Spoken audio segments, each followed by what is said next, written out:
So I'm going to start with the stacking concept. So if I was going to use a sword, which is teaching me my core structure, the sword comes from the foot through. So the feet go into the ground, the hips come up, the hands work through, and then I come up into a motion. So, what happens? So instead of fighting, when we feel tension, our brain tells us to fight. So what I'm going to do is get you to work on the sword concept. And what we're going to do is we're going to roll the shoulders, drop the elbows, come down into the feet, extend out through the fingertips, and then lift up in a my cup. And what tends to people is people try to lift from here. But it actually comes from the feet. So I'm going to get you to go down, get the person to sit quite firmly on top of your wrists, and roll your shoulder first. Get the shoulders out, down into the feet, then from the feet through the body and up, and then we can cut into anything else we want from there. I just want to get that core structure coming up through your body first. So let's just play again on this concept here. And you can be neutral or you can be in stance. It's up to you. It's up to him where he wants to be as well, okay? It doesn't really matter. The main thing we're looking at this particular exercise, if I had a sword and I wish to do a my cut, I don't want to lift backwards. So the rolling down gives me a forward extension right up through his centre core to create a cut. But what if I want to take my central core and make it a peripheral shape, an outside shape? So I want to get out here. And a lot of times we start doing this, we're pulling into our own shoulders. So what I want to get you to do here is the same thing. Roll the shoulders, drop down into your feet. From your feet, extend forward. Paul can already feel now the extension into his centre. And then from my foot and hips, I'm going to hook the centre line through. All right? So I bypass his core structure. I'm not trying to fight his core structure. Can you just tilt this line there? Okay? So the rolling of the shoulders allows you to connect to your feet. That little roll of the shoulders picks up the lats, goes through your hips down into your feet. The little extension forward now takes up the volume or the slack between us. And to get to the outside, we're just going to do the same thing. We create yagi-yagi, but we cause a split in the motion to open the person up. All right? So if you're playing Kung Fu or any of those other sort of styles, you would use that to then come in and do a strike. Or a grappling art, you bring them up and then come into a grapple to go into the next motion. But the main thing is I'm talking the principle of your core structure. How do I get my core structure to do the work rather than my upper shoulders and arms? And what happens is, because we're a thinking animal, we come up into our minds and we actually operate mainly in this upper half. So my whole game of rolling these shoulders is to get my body right back down into its feet. You can already feel the difference. And then I want my brain, I used to tell people to stop thinking and start feeling. But actually you need to think. You want to connect your thinking to the feeling. So if I just do that, I'm just pushing in, he's going to push back and we're going to fight and we're going to do something else. So core structure, I'm stealing his core structure here and then splitting his essence from there. So what do I mean that the ken or the sword is going to teach your core structure? All right? With EI, you're delivering from a draw. So you're coming from centre core anyway to come into a movement, to then come through centre core to cut. So everything's about the way you present your core structure. So you guys probably haven't done much drawing. So we'll get you to lift. What tends to happen with a Balkan is people sort of lift from here, which they're lifting from the front, from the top. Okay? What I want you to imagine when you're here, we're going to roll the shoulders down, we're going to find our feet, and it's because I push into the ground, it's what lifts again. So there's very little effort in my arms. All right? So one of the exercises I used to do from here is to take it right back. And why do we do that? It's to take the tension out of the shoulders. Okay? You can cut fast, or you can cut here, where you're really opening up, letting those shoulders release. And the cut generates from your feet. So just a second. Why do we do resistance training? It's not to prove that he can stop my lift. Because then we end up just in a battle. What it's about is when I feel resistance, it's me finding my feet to lift the ken from the tip by coming from the ground, not from my shoulders. And Paul can hopefully attest to that. If I try to come from my shoulders, I'm fishing. I'm trying to pull in my reel. But when I go down into my feet and come from my feet through it, it's a different feeling. Yeah? I'm going to go one more exercise, or kata, or way of exploring, to find a principle of your core centre. So if I can borrow Paul again, this time without sword. You stand behind me, please. And we're going to have the ken here, and he's just going to hold the back tip. Right? Now, it's not about him trying to stop me to cut. It's giving resistance to this point so I can be honest with my movement. What we tend to do from here, as soon as we get resistance, we start to pull, and now he falls on top of me, and this is going to crack me in the head because I'm just pulling him on top. So from here, again, from the feet, up through the body, out through the tip, and into the cut. All right, so it's totally a core structure thing. His grip is to let me feel the end of the ken. And if I try and cut from the middle of the ken, it becomes a drag. Yeah? So I want to go to the tip of the ken so then I can cast and cut through using the whole body as a motion. So this particular exercise is allowing you to connect. Old school stuff used to talk about letting your elbows come forward to create the tana witch, if you like, a cut. So you can play with that if you wish. You can use this part to join your hip to find your feet to cast forward. Or you can do the exercise I'm talking directly from your feet to the tip and then just going from that tip through. It's a different feeling on your end. Yeah? I'm asking your brain to explore a lot of things all at once. Yeah? One of the things I've been thinking about lately is the way we think and the way it connects to the way we feel. Our body mass should feel in its natural motion to create the best outcome of the movement we're trying to do, if that makes sense to anyone. So this one, I would normally do this from sheath, and we're going to do it from drawn, so he'll draw as well. He's the aggressor, I'm the receiver. So some people will make the invitation this way, but actually he doesn't want to come in. He knows that's still live, right? So what we do, or what we could do, is we actually drop it here. So, but I'm still forward, I'm still connected. That is still connected. This is the upward cut you just did before. When he goes to lift, I'm up. When he cuts, we're in. All right? So it's this expansion from foot through. So again, it's an exercise. It's not battlefield.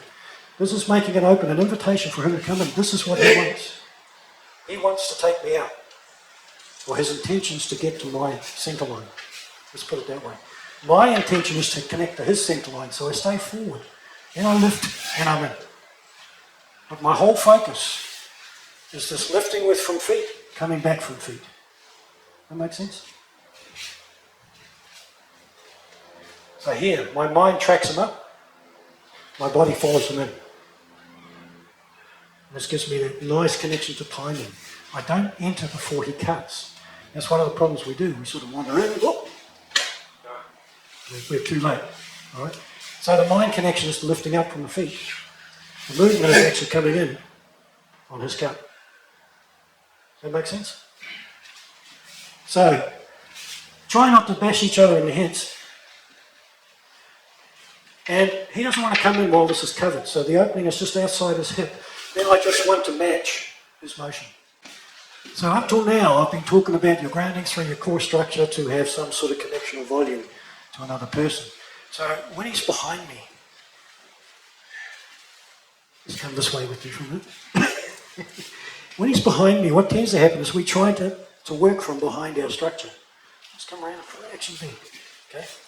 And this is all up in my shoulders. So if you look at what we've just been doing, we're rolling the shoulders, we're dropping into our feet now, and we're going to come up through our core structure. And then we can come into technique from here. But the whole thing is through core structure. I invite the person to join me rather than me fight the person. Does that make sense? So instead of fighting the person, it's the rolling on my shoulders, dropping into my feet. I might have to adjust slightly here. This is the one that's come up first.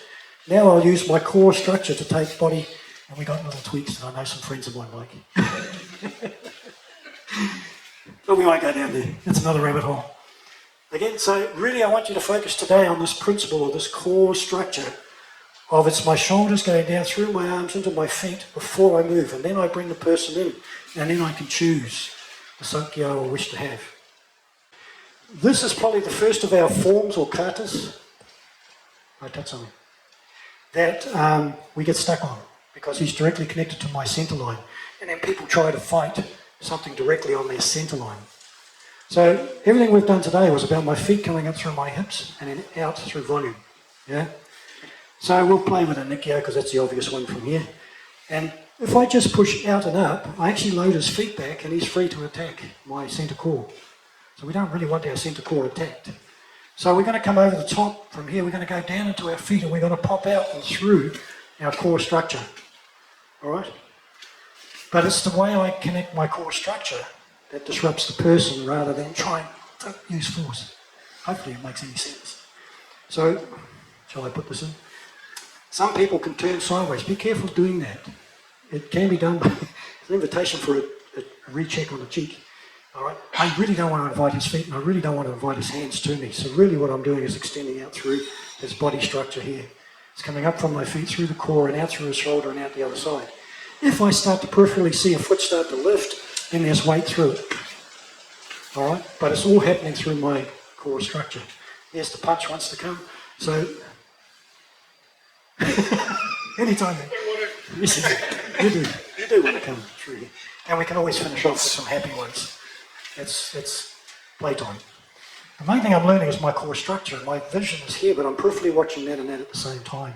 So while I'm coming here, if he's ahead of me and it starts to come in, then maybe I will take myself offline first. Now we're talking about applying it to a situation, but as a learning kata, okay, what I'd like to see you do is it's finding that core structure. He's gone into a nice lockdown here. So I want my core structure still to come up and through, then take his structure away. All right? And if we want the breakaway, instead of using a lot of muscle, just drop weight. Wouldn't do that to you. Everything we're doing on the mat are exercises to explore parts of a situation. Now, if you think you're going to learn form and kata and get into a fight and use that, you're not going to go very far. Okay? You've got to learn form to have no form. In a real situation, you do what is ever applicable to suit the situation. But if you don't have any sort of training, you have no tools to go into to suit the situation. Make sense? So it's a two-way street, if you like. So as Paul's coming in towards me with whatever he's going to do, I am going to read the person's body mass and join his particular movement. Right, you want that? So kata doesn't go out the window, it molds and fits what is coming at me. Does that make sense? So if you have to think in a street fight, it's too late. You're going to be done. You've got to react and move. We have a great friend, John Tahiri, that if you go and try and get anywhere near him, he's going to slaughter you because he never thinks, he just reacts. And he reacts with such fluid motion, it's very difficult to get near him. So just for the end result on this, just get your person to square off with you and then they're going to come and you've got a time, hopefully off them. It's no good he's squaring up and then I start doing something. Now I'm attacking that person, I'm not receiving. So I'm inviting catastrophe. So sometimes I talk about the hunter or the stalker. And what do I mean in that? It's not that I'm going to start tracking, at least that's what I'm looking for, but this particular instance is he's going to come, he set himself up, I'm looking at my core structure, so when he sets up in that, my hunting mode is already on his core structure from where we are.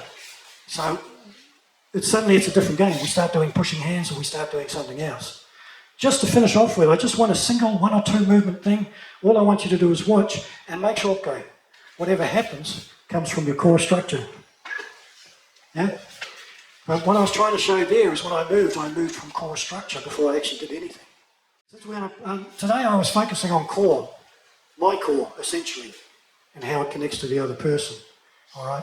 The second thing is how does my core blend around the other person. All right. So when he's coming through and he wants his punch, I want to take everything with me. I want to join his core. So hopefully Paul felt that there wasn't any rigidity in that. Yeah, and this is what I'm focusing on, this particular exercise. Oh, he's going to come this way.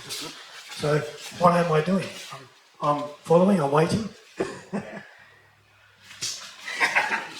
So what I want you to play this time is really seeing if you can take your core now more around where the person is. Explore blending with the whole motion. The typical Tohei one, of course, was the one where he would then do the big jump. And he's using gravity and timing and speed, but it's the way he blends around the person to get to that particular hole.